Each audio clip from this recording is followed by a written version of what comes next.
الحمد للہ رب العالمین والعاقبۃ للمتقین والصلاة والسلام علی رسولہ الکریم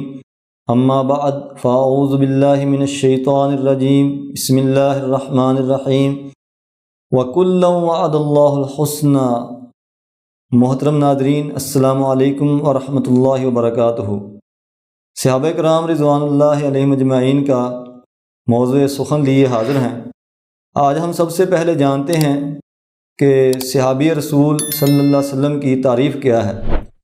صحابی کی تعریف میں علماء کے مختلف اقوال ہیں، لیکن جس تعریف کو زیادہ علماء نے اختیار کیا ہے ہم آپ کے سامنے وہی ذکر کرتے ہیں۔ حافظ ابن حجر عسقلانی رحمۃ اللہ علیہ کی بیان کردہ تعریف جو سب سے صحیح سمجھی جاتی ہے، سب سے زیادہ مقبول اور راجح ہے، وہ فرماتے ہیں ان الصحابیہ من لقی النبی صلی اللہ علیہ وسلم مؤمنا بہ ومات علی الاسلام، کہ یقیناً صحابی اس کو کہا جائے گا جو نبی محترم صلی اللہ علیہ وسلم سے ملا ایمان کی حالت میں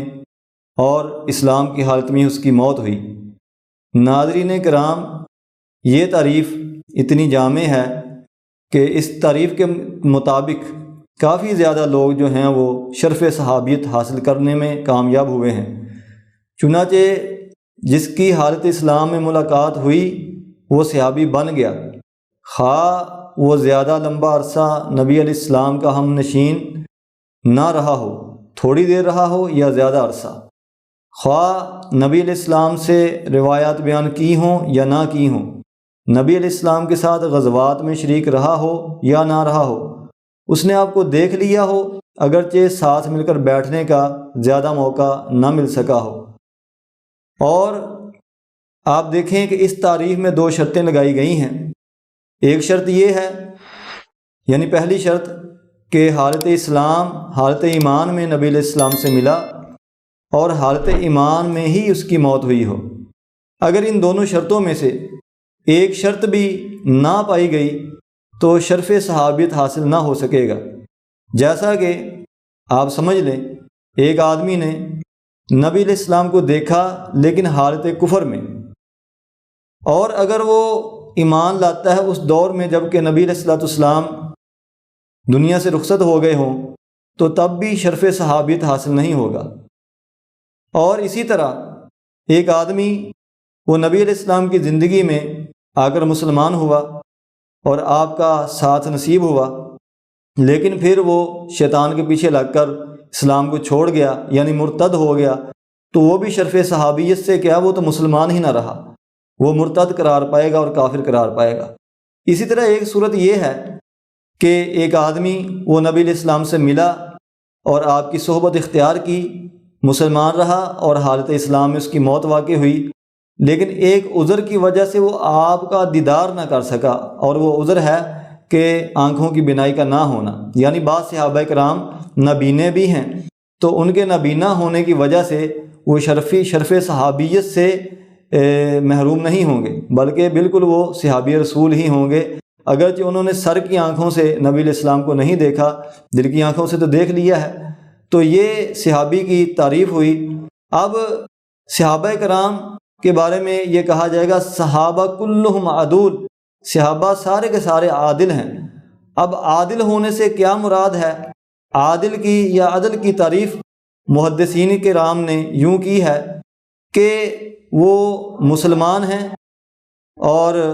فسق و فجور کے اسباب سے سلامت ہیں، اور اسی طرح مروت اور خوش اخلاقی میں پیدا ہونے والی بیماریوں سے وہ محفوظ ہیں،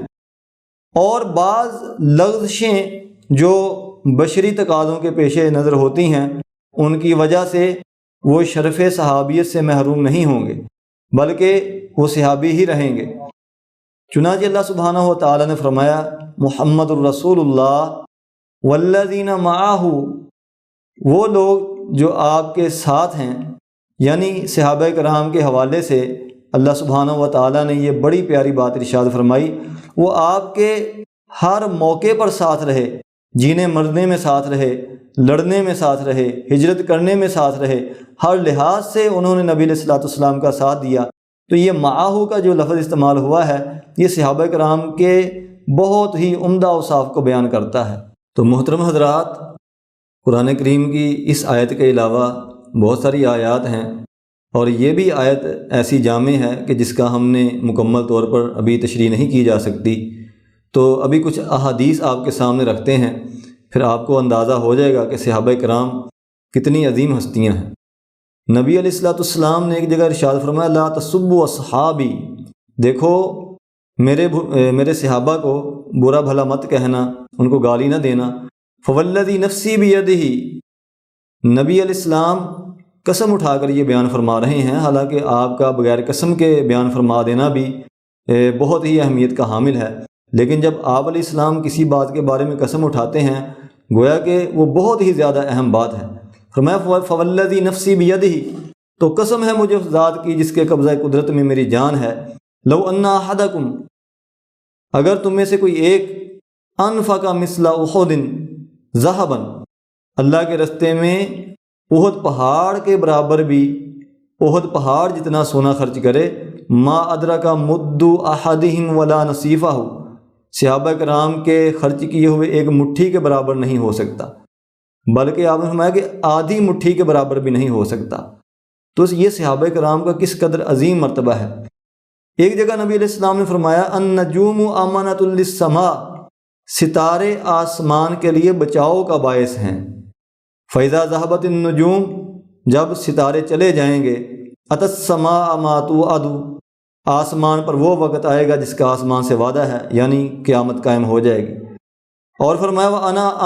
أَمَانَةٌ لِأَصْحَابِي، میں اپنے اصحاب کے لیے بچاؤ کا باعث ہوں، میں اپنے صحابہ کے لیے بچاؤ ہوں۔ فَإِذَا ذَهَبْتُ، جب میں چلا جاؤں گا، دنیا سے چلا جاؤں گا، أَتَى أَصْحَابِي مَا يُوعَدُونَ، میرے صحابہ پر وہ وقت آئے گا جس کا ان سے وعدہ کیا گیا ہے، یعنی ابتلاء اور آزمائش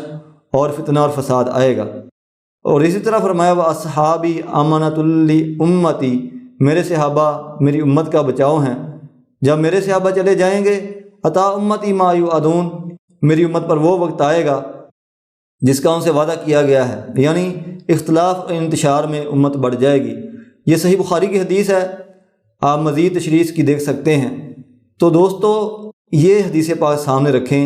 اور اس سے بھی آپ کو صحابہ کرام کا مقام و مرتبہ بخوب اچھی طریقے سے سمجھ آ جائے گا کہ صحابہ کرام رضوان اللہ علیہم اجمعین، اللہ کے رسول صلی اللہ علیہ وسلم ان کا کیا مقام بیان فرما رہے ہیں۔ اب آتے ہیں مزید کچھ احادیث کی طرف کہ نبی مکرم صلی اللہ علیہ وسلم نے صحابہ کرام کے بارے میں کیا کیا ارشادات فرمائے ہیں۔ ایک جگہ فرمایا اکرموا اصحابی، دیکھو میرے صحابہ کی عزت کرتے رہنا، اور ایک جگہ فرمایا لا تسبوا اصحابی، یہاں پر پھر وہ الفاظ ہیں کہ میرے صحابہ کو سب مت کرنا، گالی نہ دینا، برا بھلا مت کہنا۔ فلو ان احدکم انفق مثل احد ذهبا ما بلغ مد احدهم ولا نصیفہ، یہ بھی اسی مفہوم کی روایت ہے۔ اور ایک روایت یوں ہے، نبی علیہ السلام نے فرمایا، یہ مسند احمد کی حدیث ہے، ان اللہ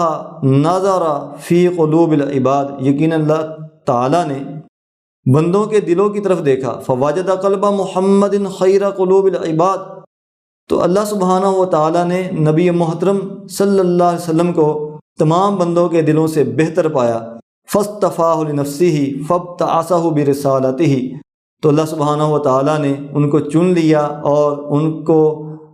رسالت، منصب رسالت پر فائز فرما دیا۔ ثم نظر فی قلوب العباد بعد قلب محمد، پھر اللہ سبحانہ و تعالیٰ نے نبی پاک علیہ السلام کے دل کے بعد بندوں کے دلوں کو دیکھا، تو فوجد قلوب اصحابہ خیر قلوب العباد، اللہ سبحانہ و تعالیٰ نے نبی پاک علیہ السلام کے بعد تمام بندوں کے دلوں سے صحابہ کرام کے دلوں کو سب سے بہتر پایا، یعنی انبیاء کے بعد۔ فجعلہم وزراء نبیہ، تو اللہ سبحانہ و تعالیٰ نے ان صحابہ کو اپنے نبی کے وزیر بنا دیا، یقاتلون علی دینہ، جو ساری زندگی لڑتے رہیں گے اللہ کے دین کی خاطر۔ تو یہ بھی حدیث پاک کمال ہے میرے دوستو، صحابہ کرام کے منصب کو، ان کے مقام کو، ان کے مرتبے کو ظاہر کرنے کے لیے۔ ایک جگہ اللہ کے رسول نے فرمایا فَلَمَقَامُ أَحَدِهِمْ سَاعَةً خَيْرٌ مِّنْ عَمَلِ أَحَدِكُمْ عُمُرَهُ، ایک آدمی ساری زندگی عمل کرتا رہے یعنی ہم اور آپ ساری زندگی نیکی تو کر نہیں سکتے، ہم ویسے ہی گناہ گار ہیں۔ تو اگر مثال کے طور پر ایک آدمی ساری زندگی نیک اعمال میں گزار دے اور صحابہ کرام کا ایک گھڑی نبی علیہ السلام کے ساتھ کیا ہوا عمل وہ اس کے مقابلے میں، یعنی ایک آدمی ساری زندگی کا اس کا عمل صحابہ کرام کا ایک لمحے کا عمل اس کے برابر نہیں ہو سکتا۔ اور اسی طرح نبی علیہ السلام نے فرمایا اذا ذکر صحابی فامسکوا، جب میرے صحابہ کا ذکر ہو تو ان کے بارے میں بری بات کہنے سے، ان کی شان کے خلاف کہنے سے رک جاؤ۔ اسی طرح اللہ کے رسول نے ایک جگہ فرمایا اللہ اللہ فی اصحابی، دیکھو میرے صحابہ کے بارے میں کچھ بھی نازیبا بولنے کے بارے میں اللہ سے ڈر جانا۔ تو ناظرین کرام، نبی کریم صلی اللہ علیہ وسلم کے ارشادات یہ ظاہر نہیں کر رہے کہ اگرچہ صحابہ کرام میں اختلافات ہوئے اور کچھ لغزشیں ان سے سرزد ہوئی ہیں، لیکن اس کے باوجود ہمارا یہ حق نہیں ہے کہ ہم ان کے بارے میں یا ان کی شان میں کوئی ایسی بات کہیں جو بری ہے۔ ایک عام مسلمان کے بارے میں نبی علیہ السلام نے فرمایا، جیسا کہ ہم نے اپنے گالیوں والے چیپٹر میں یہ ذکر کیا کہ لا تسبوا الاموات، جو مر جائے ان کو برا بھلا مت کہو۔ تو ہم میں سے جو مرتا ہے وہ تو یقیناً گناہ گار ہوتا ہے اور بہت ساری غلطیاں اس سے ہوئی ہوتی ہیں، لیکن صحابہ کرام ان کے بارے میں اللہ نے فرما دیا وَكُلًّا وَعَدَ اللَّهُ الْحُسْنَى، اللہ سبحانہ و تعالیٰ نے ہر ایک سے جنت کا وعدہ کر دیا ہے۔ اگرچہ فتح مکہ سے پہلے والے مسلمان اعظم درجۃ عند اللہ، اللہ تعالیٰ کے ہاں درجے کے اعتبار سے بہت عظیم ہیں، اور ان فتح مکہ کے بعد جو مسلمان ہوئے وہ ان سے درجے میں کم ہیں، لیکن وَكُلًّا وَعَدَ اللَّهُ الْحُسْنَى، ہر ایک سے اللہ تعالیٰ نے جنت کا وعدہ کیا ہے۔ جب ہیں ہی وہ جنتی، جب ہیں ہی وہ بخشے ہوئے، جب اللہ ان سے راضی ہی ہو گیا اور وہ اللہ سے راضی ہو گئے، تو یقیناً ان کے بارے میں یا ان کی شان میں کوئی ایسا برا لفظ کہنے والا وہ اپنے آپ میں اپنے اسلام کے اور ایمان کے بارے میں خطرے کا باعث بنے گا اور نبی محترم صلی اللہ علیہ وسلم کے فرامین کی خلاف ورزی کرے گا۔ ہم انشاءاللہ صحابہ کرام کے فضائل کی جانب بڑھیں گے اگلی ویڈیو میں، تب تک کے لیے اجازت چاہتے ہیں۔ السلام علیکم ورحمۃ اللہ وبرکاتہ۔